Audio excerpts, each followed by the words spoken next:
The first LessWrong post is the halo effect. All right. Like, when I think of the halo effect, I actually think I tend to have a really positive association with it.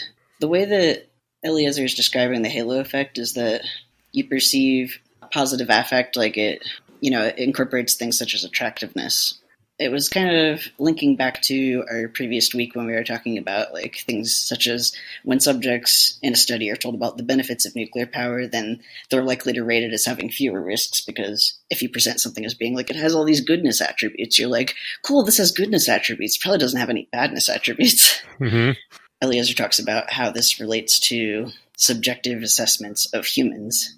And again, you have to kind of caveat that any kind of social science studies are probably subject to, what was it called? The crisis of replication crisis. The replication crisis. But this seems like, even with the replication crisis, to be pretty solid that when people see a person who is attractive, and especially, unfortunately, attractive for their gender, Eliezer again talks about skeletal structure, which is very frustrating for me as a late transitioning trans guy, because your bones, the bone plates just stop being flexible after like 20-some. He doesn't talk about it in this post, right? No, I think he does. He mentioned skeletal structure, but okay. Tallness is a thing that's affected by that. And just, bone structure generally, especially facial, because we humans are obsessed with faces, symmetry and skin clearness, and there's all kinds of stuff. But I could talk about this for a while, so he's saying that, like, basically the halo effect is, in this case, you see something as having positiveness, or it's presented that way, and then you tend to sort of push down the idea that it has any risks. And so if you experience that, it should make you suspicious there might be other kinds of halo effects for things like kindness or intelligence when it comes to humans. And then he ends with kind of like, let's say you know someone who doesn't only seem very intelligent, but also honest, altruistic, kindly, and serene.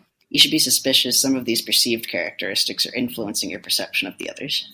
Now, see, as someone who is very intelligent, honest, altruistic, kindly, and serene, I kind of take offense at this. And you're also taller than the two of us, so yeah. Yeah, we could probably stand on each other's shoulders and like be an Iniash. No, I am not as tall as the two of you put together. I have no idea how tall anyone is. I have a height blindness apparently, but anyway, you're definitely more than a few inches tall.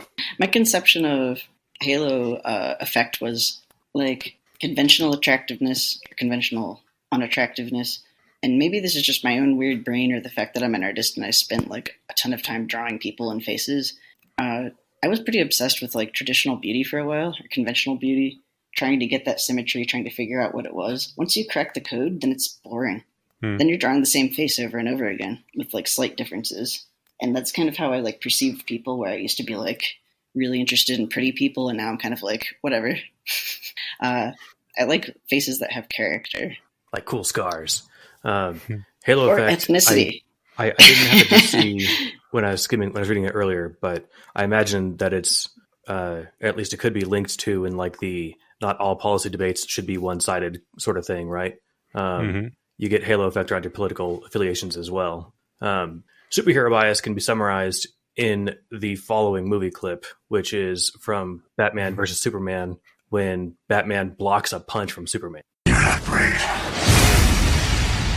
Men are brave. The line is, "You're not brave, men are brave," right? Yeah.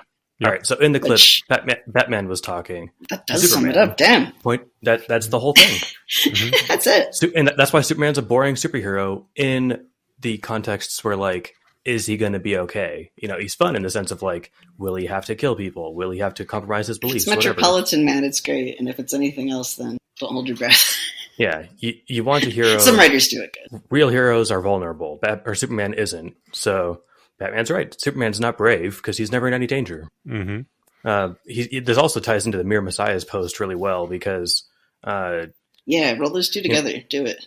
Jesus is built up as like, you know, not only is he, you know, enlightened and I don't know, zen and chill, but he's also the son of God and born of a virgin and the redeemer of all humankind and actually God himself, actually. And it's kind of like with Superman. It's like, yeah, he's got super strength. Oh, and he can fly. Oh, and he can shoot laser beams from his eyes. Oh, and he's got ice breath. Like, you just keep adding traits, right? Just let him be the thing. And actually, the less things he has, the cooler he is.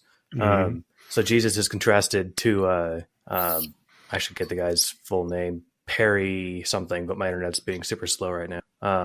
That guy Perry. John Perry was a police officer who responded to the World Trade Center attacks 2001, and was also a transhumanist and I believe cryonicist, and was lost forever when the building collapsed on it. So Yudkowsky makes the case that this guy is much more of a hero than, say, someone like Jesus, and I'll say someone like Superman, right? Mm-hmm. He did believe he'd have an after. He probably didn't believe in an afterlife because he was a transhumanist. He probably wanted whatever. to live forever, regardless. Yeah, Which makes it even more tragic. but he worked a job where it had a higher mortality rate than the average job, and ran into a burning building and actually died for it. So actually putting yourself on the line is way more heroic than like being merely a messiah, right? Yeah. And this post, it almost feels like a what is you call, not an obituary, but when someone's dead and you're remembering them after their death. Yes.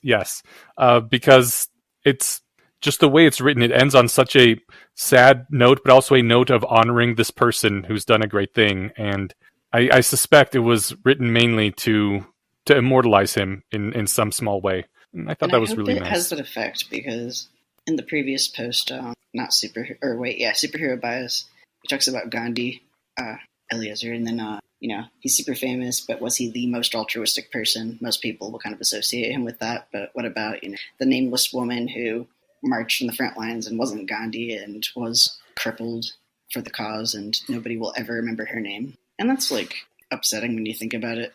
It's an interesting question because that assumes like who's more heroic, Gandhi or her? Who's more remembered? Right. That assumes that being remembered after your death is valuable in some really deep intrinsic way, that the fame is important. And personally, I agree.